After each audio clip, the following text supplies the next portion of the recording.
સોનું ચમકાવાના બહાને વૃદ્ધ દંપતી સાથે 3 તોલા સોનાની ઠગાઈ. બોડેલીમાં ભયનો માહોલ.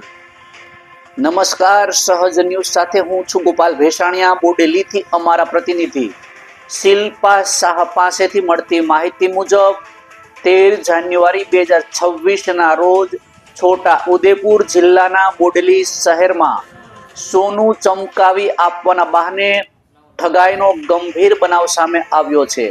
ગંગાનગર સોસાયટીમાં રહેતા પટેલ પરિવારના વૃદ્ધ દંપતીને નિશાન બનાવી 2 અજાણ્યા ઈસમોએ ચાલાકીપૂર્વક 3 તોલા સોનાની છેતરપિંડી કરી ફરાર થતા સમગ્ર વિસ્તારમાં ચકચાર મચી જવા પામી છે. મળતી માહિતી મુજબ વૃદ્ધ દંપતી ઘરમાં એકલા હતા. તે દરમિયાન એક ઈસમ વાસણ ઘસવાનું લિક્વિડ વેચવાના બહાને આવ્યો હતો. પોતે કંપનીમાંથી આવ્યો હોવાનું જણાવી વિશ્વાસ જીત્યા બાદ તેમણે વાસણો, પિત્તળનો લોટો તેમજ ચાંદીના દાગીના ચમકાવી આપ્યા. ત્યારબાદ વૃદ્ધ મહિલાએ પહેરેલી સોનાની બંગડી જોઈને તેમણે પણ ચમકાવી આપવાની વાત કરી. બ્રશ ન હોવાનું કહી તેમણે બીજા એક સાગરીતને બોલાવ્યો અને બંને ઈસમે સોનાની બંગડી લિક્વિડથી ધોઈ તેમાં હળદર નાખી એક ડબ્બામાં મૂકી 20 મિનિટ બાદ ખોલવા કહ્યું. વહેલી કાઢશો તો સોનું કાળું પડી જશે એવી વાત કરી બંને ઈસમો ત્યાંથી ફરાર થઈ ગયા. નક્કી સમય બાદ ડબ્બું ખોલતા અંદર રહેલી બંગડી અસામાન્ય રીતે પાતળી થઈ ગયેલી જોવા મળી. તપાસ કરતા જાણવા મળ્યું કે 6 તોલાની બંગડીમાંથી અંદાજે 3 તોલા જેટલું સોનું ગાયબ થયું હતું. છેતરપિંડીની જાણ થતાં વૃદ્ધ દંપતીના પુત્ર દ્વારા પોલીસમાં ફરિયાદ નોંધાવવામાં આવી છે. હાલ બોડેલી પોલીસે આસપાસના સીસીટીવી ફૂટેજના આધારે આરોપીઓની શોધખોળ શરૂ કરી છે. વૃદ્ધને નિશાન બનાવી ઠગાઈથી સ્થાનિકોમાં ભયનો અને અસુરક્ષાની લાગણી ફેલાઈ રહી છે. પોલીસે નાગરિકોને જણાવ્યું અજાણ્યા લોકો પર વિશ્વાસ ન રાખવા અને આવા બનાવની તત્કાલ પોલીસને જાણ કરવા અપીલ કરી છે. રિપોર્ટર શિલ્પા શાહ, સહજ ન્યૂઝ, બોડેલી. ગઈકાલે બપોરે લગભગ 11:30 વાગે મમ્મી પપ્પા એકલા બેઠા હતા અત્યારે આગળ મારા ઘરના ઓટલા પર. ત્યારે એક ઈસમ એમની વીમ પ્રોડક્ટની લિક્વિડ પ્રોડક્ટની એ લઈને આવ્યો હતો કે આ વીમનું લિક્વિડ પ્રોડક્ટ છે જેનાથી કોઈ બી વાસણ ચમકાઈ શકાય છે. એટલે મારા ફાધર મધર સિનિયર સિટીઝન છે, જેમને વિચાર્યું કે ચાલો ચેક કરીએ શું છે. એટલે પપ્પાને કહેવામાં આવ્યું કે તાંબાનો લોટો લઈ આવો. એટલે પપ્પા તાંબાનો લોટો લાયા અને પછી ચેક કર્યો તો એકદમ એ સફેદ થઈ ગયો હતો, મીન્સ કે સાફ થઈ ગયો હતો. ત્યાર પછી મમ્મીને કહેવામાં આવ્યું કે તમે તમારા ચાંદીના પાયલ આપો, તો એ બી સાફ થઈ ગયા. પછી આજુબાજુ તપાસ કરતા એને દેખવા મળ્યું કે કોઈ છે નથી ફરિયામાં.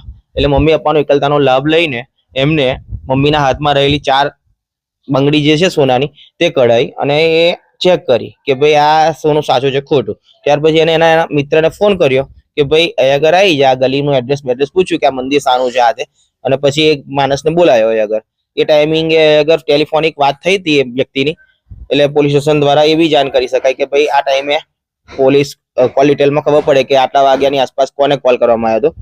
એ થઈ જાય એટલે ભાઈ આવીને ચેક કર્યું. એટલે મમ્મી પપ્પા એકલા હતા એટલે અંદરની સાઈડ બંગડીની અંદરની સાઈડ બ્રશ મારીને 30 ગ્રામ જેવું સોનું ઓગાળીને લઈને ભાગી ગયા છે. અને આ બાબતે તમે પોલીસને જાણ કરી? તમે ક્યાં હતા? હું બરોડા હતો. અમે સામાજિક પ્રસંગમાં ગયેલા હતા, હું મારા વાઈફ અને મારા મોટા ભાઈ ને ભાભી લોકો બરોડા રહે છે. અને ત્યાં અમને જાણ થઈ 1-1:15 વાગ્યાની આસપાસ કે ભાઈ આવું થયું છે ઘટનાક્રમ. એટલે અમે પછી બોડેલી આવ્યા મારતી ગાડી બંને ભાઈઓ. પોલીસને જાણ કરી? પોલીસને જાણ કરી છે. પોલીસને જાણ કરવાથી પોલીસે કીધું છે કે અમે સીસીટીવી ફૂટેજ ને બધું સવારથી ચેક કરી રહ્યા છે. આગળ આયા હતા જમાદાર સાહેબ ને મારા મમ્મી પપ્પાનું એ લઈને ગયા મંતવ્ય કે શું હતું શું નહીં, કેવી રીતે ઘટનાક્રમ બન્યો, બધું જાણીને પછી એ લોકો આજુબાજુના રસ્તાઓ પર તપાસ કરીને સીસીટીવી ફૂટેજના ચેકિંગ ચાલી રહ્યા છે. પટેલ નિમેશ કુમાર બાબુભાઈ. હા, બોડેલી ગંગાનગર સોસાયટીમાં અમે એકદમ સામે એમની પ્રોપર રહીએ છીએ અને બા અને દાદા એકલા હતા. અને એ લોકો આવ્યા એટલે સીધા વાસણ તાંબાનું હતું, એ તાંબાનું એ લોકો એવું કીધું કે અમે આને ચમકાવી શકીએ છીએ. એટલે તાંબાનું પિત્તળનું ચમકાયું એટલે પછી બંગડી મંગાવી અને છડા મંગાયા બાના. એટલે એ લોકો ખસતા હતા ડોલની અંદર પાણી નાખીને. એટલામાં કામ પરથી હું આવ્યો એટલે મેં કીધું દાદા આ લોકો શું કરે છે?